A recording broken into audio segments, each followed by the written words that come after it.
नमस्कार साथियों, कैसे हैं आप सब। आई होप आप सब वेल होंगे, अच्छे होंगे, स्वस्थ होंगे और साथ साथ आप लोग पढ़ाई भी जारी रखे होंगे, ये उम्मीद करता हूँ आपसे। और आप लोगों की सेवा में मैं हाजिर रिंकू सर, आर के मैथमेटिक्स क्लासेस में आपका हार्दिक अभिनंदन है।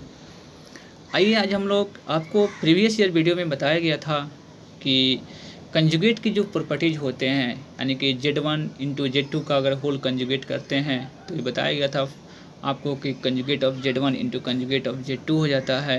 प्लस रहेगा तो conjugate of Z1 plus conjugate of Z2 हो जाता है, माइनस भी होता है और डिवाइड भी होता है। तो आप प्रीवियस ईयर वीडियो में आप देख सकते हैं। और उसी सभी प्रॉपर्टीज़ को आज प्रूफिंग करने का हम लोग प्रयास करेंगे। और तब तक के इस कम्प्लेक्स नंबर की सीरीज को आगे बढ़ाने का हम लोग प्रयास करते हैं। चलिए जुड़े रहिए आप लोग आर के मैथमेटिक्स क्लासेस बेतिया के साथ। आइए हम लोग आते हैं, सबसे पहला प्रूफिंग आपको देते हैं। Z1 इंटू Z2 का अगर बाबू होल मैग्नीट्यूड हो, होल आपके पास है कंजुगेट हो, तो कंजुगेट निकालने की फार्मूला क्या हो जाती है। फार्मूला आपके पास हो जाएगा Z1 का कंजुगेट इंटू Z2 का कंजुगेट हो जाएगा। कंजुगेट बोलते हैं बाबू इस साइन को। तो आप प्रीवियस ईयर वीडियो में आप इसको देख सकते हैं। उससे हर एक सीरीज को, जितनी भी सीरीज आपके पास कम्प्लेक्स नंबर की सीरीज चल रही है, आप उसको सीरीज बाय सीरीज आप देखेंगे तो आपकी कंसेप्ट बहुत क्लियर होता चला जाएगा। जब कंसेप्ट क्लियर हो जाएंगे तो किसी भी बुक को आप प्रेफर कर सकते हैं। आर डी शर्मा हो, आर एस सरवाल हो, एन सी आर टी, के सी सिन्हा, जितने भी टाइप्स की आपके पास अगर मार्केट में बुक उपलब्ध मिल रही है, आप उसको देख सकते हैं। सभी कंसेप्ट में आधारित होती है। तो ये कंसेप्ट को क्लियर कर लेते हैं, उसके बाद बुक की प्रैक्टिस बहुत ज़रूरी है। ये नहीं कहूँगा कि मैं एक ही बुक आप प्रेफर करिए, एक ही केवल एन सी आर टी पढ़िए, चाहे आर एस सवाल पढ़िए। आप 2-3 बुक ज़रूर पढ़िए, लेकिन जो भी प्रॉब्लम्स हो रही है ज़रूर आप हमको शेयर करिए। आइए इसकी प्रूफिंग करते हैं हम लोग। हमने लेट Z1 बराबर क्या मान लिया, A1 प्लस आयोटा B1 मान लिया। Z2 कितना मान लिया, A2 प्लस आयोटा B2 मान लिया। हमने 2 कॉम्प्लेक्स आपके पास क्या कर लिया, लेट कर लिया। अब इसको हम लोग प्रूफिंग करना है। देखिए Z1 इंटू कितना लिखा हुआ है, Z2, तो Z1 इंटू Z2 सबसे पहले निकालिए। दोनों कम्प्लेक्स नंबर को मल्टीप्लाई करते हैं। तो कम्प्लेक्स नंबर का मल्टीप्लाई आपको फर्स्ट या सेकेंड वीडियो में सीरीज में बताया गया था, उस वीडियो को ज़रूर देख लेंगे तो उससे आपको मल्टीप्लाई बिल्कुल क्लियर हो जाएगी। चलिए फ़िलहाल हम लोग फिर करते हैं इसमें, यानी कि A1 किससे मल्टीप्लाई करेंगे बाबू, A1 से आप दोनों में मल्टीप्लाई साथ में कर लें तो A1 इंटू A2 हो जाएगा। फिर A1 इंटू आई इंटू B2 हो जाएगा। फिर आयोटा B1, आई कहने का अर्थ क्या हुआ, आयोटा। हमने आई को आयोटा कह रहे हैं, लेकिन कोई दिक्कत की बात नहीं है। आप उसको आई टू को आयोटा ही समझेंगे। आयोटा इंटू B1 मल्टीप्लाई करने के बाद करेंगे, दोनों में करेंगे ना, तो आयोटा B1 इंटू A2 हो जाएगा। फिर आयोटा इंटू B2 और फिर आयोटा इंटू क्या हो जाएगा, B2। आयोटा इंटू B1 और आयोटा इंटू B2। जब आयोटा आयोटा करेंगे तो कितना हो जाएगा, आयोटा स्क्वायर और फिर B1 इंटू B2 हो जाएगा। समझिए, बिल्कुल आपके पास ये आ रही होगी। अब हम चलते हैं बाबू, इसको देखिए सेपरेशंस कैसे करेंगे। A1 A2 हो गया, इन दोनों में देखिए आयोटा कॉमन है ना, आयोटा कॉमन कर लीजिए तो A1 B2 प्लस कितना हो जाएगा, B1 A2 हो जाएगा। क्योंकि आयोटा स्क्वायर का वैल्यू कितना होता है, -1 होती है। बगल में लिखा है फार्मूला, जो भी फार्मूला का आप यूज कर रहे हैं तो उसको लिख लें। तो आयोटा स्क्वायर इक्वल टू कितना होता है, -1। तो -1 रखेंगे ना बाबू, मल्टीप्लाई करना है तो ये हो जाएगा -B1 इंटू B2 हो जाएगा। तो आपके पास देखिए रियल पार्ट कौन से हैं, जिसमें आयोटा नहीं लगा रहा था उसको रियल पार्ट बोलते हैं। तो ये वाला और ये वाला पार्ट तो रियल पार्ट है, इसको साथ में कर लेते हैं। तो A1 A2 और माइनस कितना हो जाएगा, B1 B2 प्लस बाबू आपके पास आयोटा और A1 B2 plus B1 A2 हो गया। देखिए रियल पार्ट हो गया और यह इमेजिनरी पार्ट हो गया। अर्थात सबसे पहले हम लोग को देखिए प्रूफिंग क्या करना था, एक बार और चर्चा करते हैं कि Z1 इंटू Z2 का कंजुगेट बराबर Z1 का कंजुगेट इंटू Z2 का कंजुगेट। तो आपने Z1 इंटू Z2 निकाल लिया है। सबसे पहले हमने Z1 इंटू Z2 की वैल्यू निकाल लिया। वो आपको कंजुगेट निकालनी थी ना बाबू, इसी कंजुगेट बता दीजिए। तो कंजुगेट निकालने की कैसे बनाते हैं हम लोग, तो आपको बताए नहीं थे कि जो इमेजनरी पार्ट होता है ना, उसका केवल साइन चेंज हो जाता है। यदि प्लस में है तो माइनस हो जाएगा, माइनस रहेगा तो प्लस हो जाता। रियल पार्ट में कोई चेंज नहीं करना है, इसको सेम लिख देंगे और ये हो जाएगा minus iota A1 B2 plus B1 into A2 हो गया। अपनी समझ में बात ये आ गई। तो Z1 इंटू Z2 का आपने कंजुगेट निकाल लिया।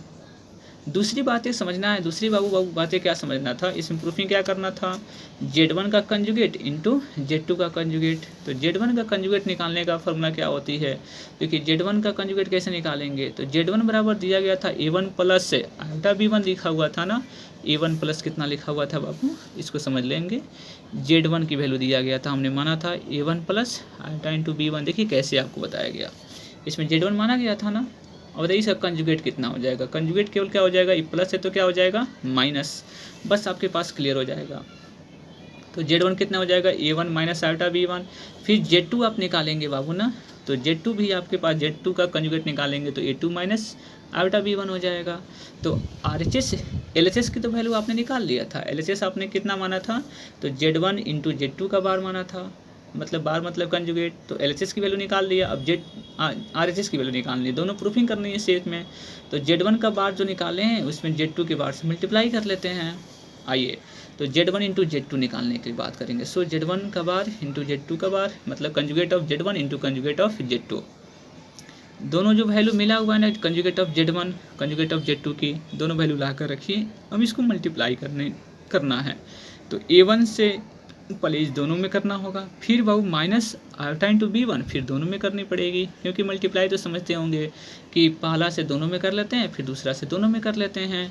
तो A1 से आप मल्टीप्लाई करिए तो A1 इंटू A2 हो जाएगा, फिर माइनस A1 इंटू क्या हो जाएंगे I इंटू B2। तो I जो है ना वो बाहर कर लिया गया है, तो आप बिल्कुल टेंशन ना रखें।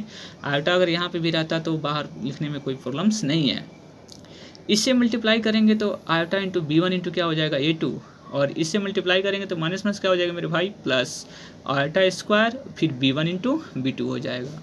अब देखिए यहाँ पे A1 इंटू A2 हो गया, दोनों में से क्या कॉमन आ जाएगा बाबू, माइनस आयोटा कॉमन आ जाएंगे, तो A1 B2 प्लस क्या बचेगा B1 इंटू A2। और आयोटा स्क्वायर का वैल्यू कितना मिलता है बाबू, आयोटा स्क्वायर वैल्यू होता है -1। समझ में बातें आ रही हैं, तो आयोटा स्क्वायर का वैल्यू -1, तो बाबू -1 रखेंगे तो क्या हो जाएगा प्लस माइनस हो जाएगा। तो रियल पार्ट यहाँ पे है, रियल पार्ट यहाँ पे, जिसमें आयोटा नहीं लगा हुआ रहता है तो उसको रियल पार्ट बोलते हैं। तो रियल पार्ट को एक साथ कर लेंगे और इमेजिनरी पार्ट को एक साथ कर लेंगे। देखिए हमारा रियल पार्ट अलग हो गया, इमेजिनरी पार्ट अलग हो गया। तो यह वैल्यू निकला किसका, RHS का। और आपने यहाँ पे क्या निकाला था, LHS निकाला था। दोनों जो वैल्यू है ना बाबू बिल्कुल क्लियर समान हो जाएगा, इसलिए कह सकते हैं कि हैंस अतः Z1 इंटू Z2 का कंजुगेट बराबर क्या हो जाएगा, Z1 का कंजुगेट इंटू Z2 का कंजुगेट। आपको बातें बिल्कुल समझ में आ गई होगी। उम्मीद करता हूँ कि ये वीडियो बहुत अच्छी लगी होगी आपको। कंजुगेट के थ्रू से हम लोग किस प्रकार कंजुगेट का प्रूफिंग किया, यानी कि अब आपको प्लस वाला माइनस और डिवाइड वाली जितनी प्रूफिंग आपके पास है आप बिल्कुल कर लीजिएगा। उसको उम्मीद करता हूँ कि आप लोगों को बिल्कुल बातें समझ में आ गई होगी, और सभी वीडियोज़ की आप लोग जितने भी उसकी आइडेंटिटीज लिखाया गया था आइडेंटिटीज को समझ लेंगे और उसको बनाने का प्रयास करेंगे। आइए हम लोग चलते हैं बाबू, इस पे एक क्वेश्चन और अटेम्प्ट करने का प्रयास करते हैं। एक क्वेश्चन है आपके पास कि इसको देखेंगे, other method for multiplicative inverse. आपने मल्टीप्लिकेटिव इन्वर्स के बारे में पढ़ा था और उसकी चर्चा भी हमने किया था, मल्टीप्लिकेटिव इन्वर्स कैसे निकालते हैं। तो आपने मल्टीप्लिकेटिव इन्वर्स को जेड इन्वर्स से डिनोट करते थे और लिखते थे 1/z लिख देते थे।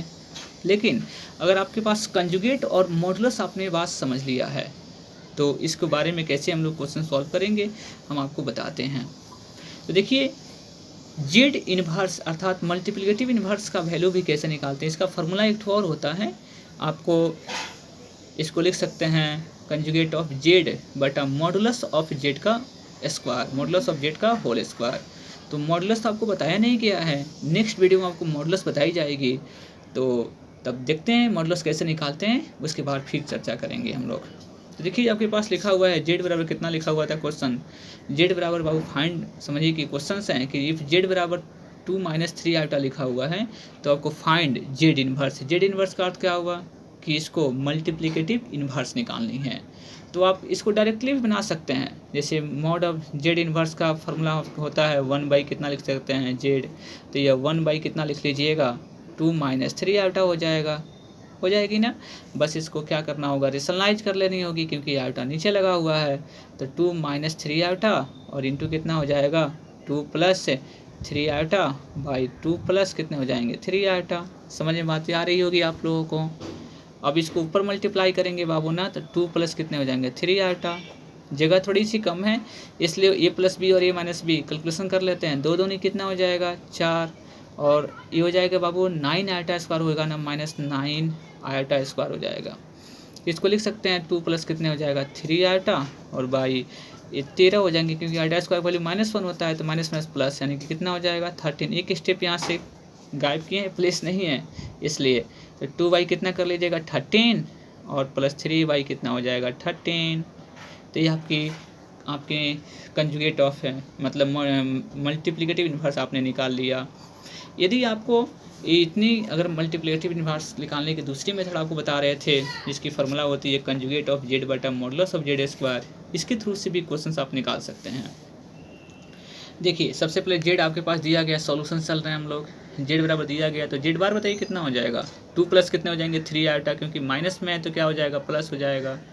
और कंजुगेट कैसे निकालते हैं बाबू, मॉडुलस कैसे निकालते हैं, तो मॉडुलस की फार्मूला होती है ए स्क्वायर प्लस बी स्क्वायर। यदि समझिए कि जेड बराबर ए प्लस अगर आयोटा भी लिखा हुआ हो ना, तो मॉडुलस ऑफ जेड बराबर कितना हो जाएगा √ए स्क्वायर प्लस बी स्क्वायर। समझ में बातें आ गई होगी। तो देखिए इसमें समझते हैं, तो ए की वैल्यू कितनी काम करेगी 2, इसको 2 का स्क्वायर। बी कितना है आपके पास सर, बी की वैल्यू मिलेगी आपको कितना -3, कितना मिलेगा -3। यदि माइनस है तो माइनस ले लेते हैं, तो बी की वैल्यू -3 हो गया, -3 का स्क्वायर कर लीजिए, क्योंकि मॉडुलस ऑफ जेड के बारे में हम लोग वीडियो आगे चर्चा करेंगे, तब तक देख लेते हैं इस क्वेश्चन को। तो 2 का स्क्वायर करेंगे तो 4 हो जाएगा, और -3 का स्क्वायर करेंगे तो बाबू 9, तो 9 4 13 कितना हो 13 हो जाएगा, √ कितना हो जाएगा आपके पास 13। अब हम लोग को निकालनी है मल्टीप्लिकेटिव इन्वर्स। ने मल्टीप्लिकेटिव इन्वर्स का फार्मूला आपको बताया गया था ना, कितनी होती है कंजुगेट ऑफ जेड बटा मॉडुलस ऑफ जेड का स्क्वायर। तो कंजुगेट आपके पास कितना आया हुआ है बाबू 2 + 3 आयोटा आया हुआ है, और कंजुगेट मॉडुलस कितना आया था √13 का स्क्वायर कर लेंगे आपके पास, तो ये 2 + 3 आयोटा बाई कितना हो जाएगा 13, जो आपके पास इसको अलग अलग भी कर सकते हैं। 2 कितना हो जाएगा 13, और 3/13 आयोटा हो जाएगा। तो यह आपकी आंसर बिल्कुल क्लियर हो गया, अर्थात मल्टीप्लिकेटिव इन्वर्स निकल गया। मल्टीप्लिकेटिव इन्वर्स यहाँ पे निकाले, और दूसरी मेथड से भी आपको मल्टीप्लिकेटिव इन्वर्स निकालने का जो प्रारंभिक मेथड बताया गया था उस तरह भी निकालेंगे। दोनों देखिए आपकी आंसर बिल्कुल क्या हो जाएगी, दोनों आंसर का आप मैचिंग भी कर सकते हैं, दोनों आंसर क्या हो गया सेम हो गया। तो मल्टीप्लिकेटिव इन्वर्स निकालने की दो मेथड आपने सीखा, एक कंजुगेट और मॉडुलस की सहायता से, और एक आपको जेड इन्वर्स का फार्मूला जेड इन्वर्स 1/z की सहायता से। तो दोनों टाइप से किसी भी क्वेश्चन को सॉल्व करने का प्रयास करेंगे, जो आपको आसान लगता है आप उसको कर लें, कोई दिक्कत की बात नहीं है। आप लोगों को फिर हम लोग नेक्स्ट वीडियो में मॉडुलस पढ़ने के बारे में हम लोग चर्चा करेंगे कि मॉडुलस ऑफ जेड किस प्रकार निकालते हैं, और उसके क्वेश्चंस किस प्रकार दिए जाते हैं, उस सभी क्वेश्चन को सॉल्व करने के तरीके क्या हैं, हम आपको प्रोवाइड करने का बिल्कुल प्रयास करेंगे। हम आपको अपनी बेस्ट देने का प्रयास कर रहे हैं, बस आप लोगों की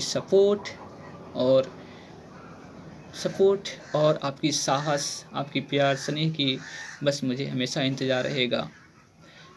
फॉर दिस थैंक्स।